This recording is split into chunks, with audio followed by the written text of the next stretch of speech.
Le projet Optilab vise une centralisation des laboratoires, qu'on fusionne 3 régions, Saguenay-Lac-Saint-Jean, Côte-Nord, la baie James.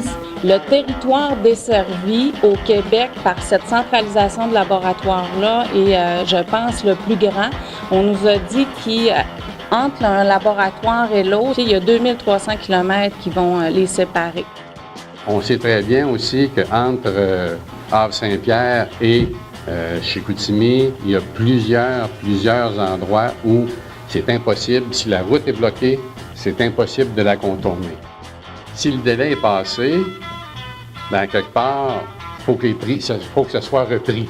Quand on parle d'une prise de sang, bon, c'est désagréable, il faut que les gens reprennent une prise de sang, mais encore là, c'est tel que tel. Mais quand on parle de biopsie, un échantillon, puis quelque chose d'invasif un peu, il faut que ça soit recommencé, c'est pas agréable, et ça, c'est notre population qui va le vivre, ça. On est à Chicoutimi, il est 10h30, fait que là, on part pour Bécomo pour la 2e conférence de presse, ça fait qu'on va voir combien de temps que ça nous prend nous rendre là-bas.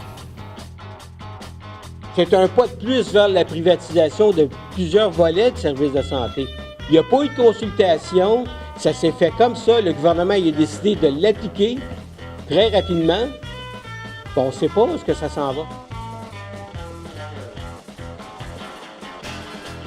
Pourquoi quelqu'un qui demeure sur la Côte-Nord ou encore à Dolbeau, à Roberval, n'aura pas le même accès que moi qui demeure près du laboratoire Serveur? On est en attente, il y a des travaux sur la route, puis on nous dit qu'il peut prendre 12 et 15 minutes d'attente. Je pense qu'on voit c'est quoi que ça peut faire quand on n'a rien qu'une route pour se rendre à destination. Même des médecins s'opposent dans plusieurs centres parce qu'ils se disent c'est insensé. Puis ils disent moi j'ai accès à la technologiste médicale, je vais discuter avec elle, elle vient de faire mon analyse, j'ai mon résultat en 1 heure en ce moment. Donc là, je vais avoir mon résultat peut-être dans 5-6 heures, une journée, 2 jours. On n'a aucune idée des délais. Il n'y a aucune logique derrière ce projet-là. On l'a rencontré, M. Barrette, il est venu à cette île. Pour lui, c'est tout à fait correct ce qui est en train de se passer là. Mais moi, je pense qu'on ne peut pas leur faire confiance à ce gouvernement-là.